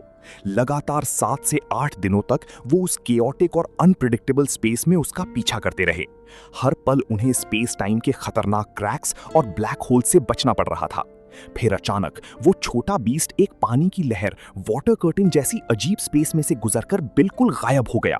पूरा रास्ता वहां जाकर एंड हो चुका था। बस उस जगह पर स्पेस में हल्की हल्की पानी जैसी लहरें बन रही थीं। सबकी सांसें अटक गईं, क्योंकि ये उनका आखिरी उम्मीद का दरवाजा था। अब वक्त था असल और सबसे ब्रूटली थका देने वाली मेहनत का। मार्शल इम्प्रिंट ने अपने डिवाइन फिस्ट्स का यूज करना शुरू किया। उसने लगातार 2 महीने तक बिना 1 सेकंड रुके अपनी एनर्जी को बर्न किया, ताकि वो उस एग्जैक्ट स्पेस लोकेशन को फाड़ सके। हर दिन वहां एक नया धमाका होता, हर दिन वो उस स्पेस की दीवार पर हजारों पंचेस मारता। आखिरकार लगभग 3 महीने की भयंकर और थका देने वाली मेहनत के बाद उस अजीब स्पेस में चावल के दाने जितना एक छोटा सा छेद खुल गया। उस छेद से बाहरी दुनिया की फ्रेश हवा और ऑरा आने लगी। खुल गया, जल्दी बाहर निकलो! मार्शल इम्प्रिंट अपनी आखिरी बची हुई ताकत से जोर से चिल्लाया। शाओ चेन, बाईची और दोनों डिवाइन वेपन्स बिजली की स्पीड से उस क्रैक से बाहर निकल गए। जैसे ही वो बाहर आए, मार्शल इम्प्रिंट भी इतना थक चुका था कि वो किसी जिंदा लाश की तरह उस क्रैक से बाहर आकर जमीन पर गिर पड़ा। एक एंसेस्टर गॉड लेवल के सुप्रीम बीइंग का इस तरह से पूरी तरह निचोड़ जाना इस बात का सबूत था कि वो केओटिक स्पेस आखिर कितनी ज्यादा जानलेवा और खतरनाक थी। लेकिन जब उन्होंने बाहर निकलकर अपनी आंखें खोली और आसपास का नजारा देखा, तो उनकी आजादी की सारी खुशी एक पल में डर में बदल गई। ये कोई सेफ और खूबसूरत दुनिया नहीं थी। उनके चारों तरफ एक बेहद विशाल, बंजर और ग्रेश ब्राउन रंग की पथरीली जमीन फैली हुई थी। यहां जिंदगी का एक छोटा सा निशान तक नहीं था। ना पेड़, ना पौधे, ना पानी और ना ही कोई जानवर। बस एक मौत जैसा भयंकर सन्नाटा और जमा देने वाला अकेलापन, लोनलीनेस हवा में तैर रहा था। जमीन पर सदियों पुरानी डस्ट जमी हुई थी। मार्शल इम्प्रिंट ने अपनी भारी सांस लेते हुए धीरे से कहा, अब मैं समझा। अगर हम उस कियोटिक स्पेस टाइम में उस भयंकर सेबर लाइट से नहीं भी बचते, तो भी उस डायमेंशन को पार करना हमारी नियति थी। ये मौत जैसी बंजर जमीन और कुछ नहीं, बल्कि उस इविलेस्ट लैंड, सबसे मनहूस जगह का अकेला रास्ता है। ये अल्फाज सुनकर शाओ चेन और उसके साथियों के दिल में एक गहरा डर बैठ गया। उन्हें रियलाइज हुआ कि मौत का खेल अभी शुरू ही हुआ है। बिना किसी और ऑप्शन के वो लोग उस ग्रेश ब्राउन बंजर जमीन पर दबे पांव आगे बढ़ने लगे। कई दिनों के सफर के बाद होराइजन पर उन्हें एक टूटा फूटा और अजीब सा रुइंस, खंडहर दिखाई दिया। पुरानी मुसीबतों से सीख लेते हुए उन्होंने उस रुइंस से दूर रहकर डिटूर लेने का फैसला किया। पर जैसे ही वो थोड़ा करीब से गुजरे, अचानक उस रुइंस के अंदर से एक अजीब सी इलेक्ट्रॉनिक बीपिंग साउंड आने लगी। Beep beep. वहां अचानक से ब्लू लाइट के स्पार्क्स निकलने लगे, जैसे किसी हाइपर एडवांस्ड मशीन में करंट दौड़ रहा हो। इससे पहले कि शियाओ चैन कुछ समझ पाता, जमीन जोरदार तरीके से फटी और वहां से एक टूटा हुआ मेटल मैन, लोहे का इंसान या रोबोट, हवा में उड़ता हुआ बाहर आया। कल्टीवेशन की स्पिरिचुअल दुनिया में एक रोबोट को देखकर सबके दिमाग हैंग हो गए। उस मेटल मैन के हाथ में एक बेहद अजीब सा फ्यूचरिस्टिक मेटालिक वेपन था, जो सीधे उनकी तरफ पॉइंट कर रहा था। अगले ही स्प्लिट सेकंड में उस फ्यूचरिस्टिक वेपन से एक ऐसी टेरिफाइंग और ब्लाइंडिंग एनर्जी बीम निकली जिसने पल भर में आसमान को फाड़ दिया। ये कोई स्पिरिचुअल एनर्जी या ऑरा नहीं थी, ये pure, destructive, science based power थी। Antimatter weapon! Marshal imprint जोर से चिल्लाया। यह आवाज सुनते ही शाओ चेन का पूरा वजूद कांप उठा। एक ऐसी सिविलाइजेशन का वेपन जो मैटर और एंटी मैटर को टकराकर प्योर डिस्ट्रक्शन पैदा करता है। बिना एक पल गवाए ओल्ड फेकर ने अपना हैंड ऑफ हेवन एक्टिवेट किया। एक ब्लेजिंग अजूर लाइट का विशाल हाथ आसमान से नीचे गिरा और उसने पूरी ताकत से उस एंटी मैटर बीम को ब्लॉक करते हुए उस मेटल मैन को वहीं जमीन में राख बनाकर गाड़ दिया। पर धमाके की गूंज अभी शांत भी नहीं हुई थी कि उस रूइंस के अंदर से एक और कान फाड़ देने वाला साउंड आने लगा। रंबल! पूरी बंजर जमीन ऐसे कांप उठी जैसे दुनिया का अंत आ गया हो। जमीन के बड़े बड़े हिस्से फाड़कर एक इतना विशाल मॉन्स्टर बाहर निकला जिसने आसमान और सूरज की रोशनी को पूरी तरह से ढक लिया। वो कोई हड्डियों का जानवर नहीं था, बल्कि एक सुपर मैसिव 10 माइल करीब 16 किलोमीटर लंबा काले लोहे का वॉरशिप स्पेस क्रूजर था। उस शिप की कोल्ड ब्लैक मेटालिक बॉडी से एक ऐसी भयंकर और डेथली पावर निकल रही थी जो सामने खड़े किसी भी सुप्रीम बीइंग को एक चींटी जैसा महसूस करवा दे। बूम! एक अपोकलिप्टिक आवाज के साथ उस वॉरशिप के कैनन्स ने एक ऐसा एनर्जी ब्लास्ट फायर किया जिसने जियाओ चेन और बाईची की आंखों को पूरी तरह अंधा कर दिया। आसमान लिटरली जलने लगा था। ये एक सिंगल वॉरशिप की औकात थी जो पूरे प्लेनेट को सेकंड्स में राख कर सकती थी। मार्शल इम्प्रिंट ने अपनी पूरी एंसेस्टर गॉड लेवल अजोर लाइट को एक मैसिव डोम शील्ड की तरह आगे कर दिया। आसमान और जमीन बुरी तरह से टकराने लगे। बहुत देर बाद जब वो टेरिफाइंग पावर शांत हुई और धूल छंटी तो वो टूटा हुआ कोलोसल वॉरशिप कंप्लीटली बर्बाद हो चुका था और उसके चिथड़े जमीन पर गिरे पड़े थे। मार्शल इम्प्रिंट ने एक लंबी सांस ली और उस डरावनी ट्रूथ को रिवील किया। ये प्री हिस्टोरिक सिविलाइजेशन की सदियों पुरानी ताकत थी। अपने गोल्डन टाइम में इनके पास ऐसे मिलियंस ऑफ वॉरशिप्स थे जो किसी भी गैलेक्सी या स्टार्स को एक सेकंड में मिटा सकते थे। इनकी साइंस और ताकत इतनी अनकंट्रोलेबल हो गई थी कि दूसरी दुनिया के एक एंसेस्टर गॉड को खुद आकर इस पूरी की पूरी सिविलाइजेशन को इतिहास के पन्नों से हमेशा के लिए मिटाना पड़ा था। ये सुनकर सबके रोंगटे खड़े हो गए। एक ऐसी सोसाइटी जो गॉड्स को भी चैलेंज कर सकती थी, आज उसके खिलौनों से उनकी ये हालत हो गई थी।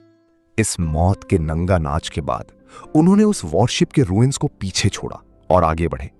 कुछ और दिनों का सफर तय करने के बाद अचानक उनके ठीक सामने का बंजर नजारा 180 डिग्रीज पलट गया। वहां एक बिल्कुल ही खूबसूरत हरा भरा और हेवनली पैराडाइज जैसा इल्यूजनरी फॉरेस्ट फैला हुआ था। वहां चमकते हुए एमरल्ड ग्रीन डिवाइन ट्रीज थे। हजारों साल पुरानी इमॉर्टल हर्ब्स उगी हुई थी और हवा में एक ऐसी मीठी स्वीट महक थी जो किसी की भी थकी हुई आत्मा को इंस्टेंटली हील कर दे। झरने बह रहे थे और स्पिरिचुअल एनर्जी किसी धुंध की तरह वहां हवा में तैर रही थी। गोल्डन हैल्बर्ड ने शक भरी आवाज में कहा, भाई, अभी थोड़ी देर पहले वहां एक घास का तिनका तक नहीं उगता था और यहां अचानक से इतने डिवाइन ट्रीज। ये कॉन्ट्रास्ट इतना अजीब और एक्सट्रीम क्यों है? जरूर इस जन्नत में मौत का कोई नया जाल बिछा है। पर शाओ चेन ने ज्यादा ना सोचते हुए अपनी स्टोरेज रिंग निकाली और तेजी से उन अनमोल स्पिरिचुअल फ्रूट्स और हर्ब्स को तोड़ तोड़कर जमा करने लगा। और गोल्डन हैल्बर्ट का शक 100% सही निकला। ठीक उनके सामने खड़ा एक बेहद खूबसूरत फूलों से भरा पहाड़ अचानक से बूम करके फट गया। पहाड़ के पत्थर बॉम्ब की तरह हवा में उड़ गए और जमीन को बुरी तरह फाड़ते हुए एक ऐसी चीज बाहर निकली जिसने उनकी आखिरी बची सांसों को वहीं रोक दिया। वो एक जाइगेंटिक ओवर 100 माइल 160 किलोमीटर लंबी व्हाइट बोन ड्रैगन, सफेद हड्डियों का विशाल ड्रैगन थी। उसकी स्पाइन रीढ़ किसी विशाल माउंटेन रिज जैसी लग रही थी। ये किसी आम ड्रैगन की हड्डियां नहीं थी, ये एक ओरिजिनल एंसेस्ट्रल ड्रैगन का स्केलेटन था। उस जायंट स्कल की खाली आंखों के सॉकेट्स में एक डरावनी पल्सेटिंग डिवाइन फ्लेम जल रही थी। Ancestral dragon skeletal body. Martial imprint ने शॉक में पीछे हटते हुए कहा, हालांकि ये अब एक जिंदा गॉड नहीं था, पर इस बोन बॉडी के अंदर एक ऐसी इंडिस्ट्रक्टिबल इटर्नल पावर छिपी थी जो सब कुछ निगल सकती थी। उस विशाल बोन ड्रैगन की एक दहाड़ ने 9 हेवेंस को हिलाकर रख दिया। वो ड्रैगन किसी आसमानी तबाही की तरह सीधे मार्शल इम्प्रिंट पर टूट पड़ा। ओल्ड फेकर ने भी जानते हुए कि बचने का कोई रास्ता नहीं है, अपनी मार्शल अल्टीमेसी की सुप्रीम पावर को एक्सट्रीम लेवल पर पुश किया और अपने विशाल ब्लेजिंग फिस्ट्स को उस ड्रैगन पर डायरेक्ट फायर किया। लेकिन वो मैसिव अटैक उस व्हाइट बोन ड्रैगन को 1 इंच भी पीछे नहीं हटा पाया। ड्रैगन ने अपने चमकते हुए हॉर्न्स को आगे किया और बिना किसी डर के चार्ज कर दिया। ये सीन इतना एपिक और डेंजरस था कि शाओ चेन और बाकी लोग वहां एक पल भी रुक नहीं पाए। उन्होंने अपनी मैक्सिमम स्पीड पकड़ी और हजारों माइल्स दूर जान बचाकर भाग गए। लगभग 2 दिन बाद मार्शल इम्प्रिंट उनके पास वापस लौटा। उसकी हालत बेहद खराब थी। उसके कपड़े और ऑरा दोनों बुरी तरह फट चुके थे। डिवाइन वेपन्स के मजाक उड़ाने पर उसने गुस्से में बताया कि उस ड्रैगन ने आखिरी में अपनी रिवर्स स्केल निकाल ली थी, जो किसी भी चीज को राख बना सकती थी। वहां से जान बचाकर भागने के बाद करीब आधा महीना और बीत गया। तभी अचानक मार्शल इम्प्रिंट रुक गया। उसके चेहरे का रंग पूरी तरह उड़ चुका था और उसकी आंखों में डर था। हम पहुंच गए, ईविलेस्ट लैंड, सबसे भयानक जगह, यहां से सिर्फ कुछ 100 माइल्स की दूरी पर है। लेकिन उनके सामने का नजारा बिल्कुल आम लग रहा था। वहां सिर्फ साधारण पहाड़ियां, हिल्स और पेड़ उगे हुए थे। पर जब वो उन पहाड़ियों पर चढ़े तो शाओ चेन की आंखें हैरत से फटी रह गईं। वो पहाड़ियां असल में पत्थर नहीं थी, बल्कि वो बर्बाद हो चुके एंडलेस खंडहरों के विशाल ढेर थे। और जब उन्होंने धुंध के उस पार होराइजन पर देखा तो वहां एक बेहद विशाल, कंप्लीटली इंटैक्ट और टेरिफाइंग एंशिएंट सिटी खड़ी थी। ये मजेस्टिक सिटी बिल्कुल उस गोस्ट सिटी जैसी थी जो उन्होंने वर्ल्ड ऑफ डेथ में देखी थी। उन्हें रियलाइज हो गया कि वो मौत की दुनिया के सबसे गहरे, एंशिएंट और स्ट्रिक्टली फॉरबिडन हिस्से में पहुंच चुके हैं। अब आपको लग रहा होगा कि इस सफर में सिर्फ मौत है, पर रुकिए, इस केओटिक स्पेस टाइम टनल में फंसने का जो सबसे बड़ा असर हुआ था वो शाओ चेन पर नहीं, बल्कि वक्त, टाइम पर हुआ था। जो सफर शाओ चेन को कुछ महीनों का लगा, बाहरी दुनिया में उसे पूरे 150 साल गुजर चुके थे। वहीं ड्रैगन आइलैंड पर केकी अपनी भयंकर हेवनली ट्रिब्यूलेशन पास करके हाफ स्टेप एंसेस्टर बनने के बाद लगातार 150 सालों से मजे से सो रहा था। जब ड्रैगन किंग ने परेशान होकर उसे जगाया और बताया कि 150 साल हो गए हैं, तो केके बस आंखें मलते हुए यियां बोला। पर जैसे ही एक ड्रैगन गर्ल ने उसे बताया कि शाओ चेन 150 साल बाद अपीयर हुआ है और उस ईविलेस्ट लैंड में बुरी तरह फंस गया है, तो केके की सारी नींद हवा हो गई। अपने बेस्ट फ्रेंड के खतरे में होने की बात सुनते ही केके ने अपनी नई devour the world technique use करके आसपास के हजारों आइलैंड्स के सारे फ्रूट्स और हर्ब्स 1 सेकंड में निगल लिए और एक सफेद रोशनी का तूफान बनकर सीधा सोल वर्ल्ड की तरफ निकल पड़ा, शाओ चेन की जान बचाने। इसका आगे क्या एपिक रिजल्ट निकलता है, ये देखना सच में माइंड ब्लोइंग होगा। तो दोस्तों, यहां खत्म होता है हमारा एक और दिमाग हिला देने वाला एपिसोड। भाई साहब, आपने सोचा था कि उस स्पेस टाइम टनल में शाओ चेन के सिर्फ कुछ महीने बाहरी दुनिया के पूरे 150 साल निकाल देंगे? ये टाइम स्किप सच में कहानी को एक अलग ही डायमेंशन में ले गया है। एक तरफ शाओ चेन उस मौत की एंशिएंट घोस्ट सिटी के दरवाजे पर खड़ा है, जहां से जिंदा आना लिटरली इम्पॉसिबल लग रहा है, और दूसरी तरफ हमारा क्यूट पर इंसेनली ओवरपावर्ड केके 150 साल की नींद पूरी करके अपने अल्टीमेट स्नैक अटैक मोड में उसकी जान बचाने निकल पड़ा है।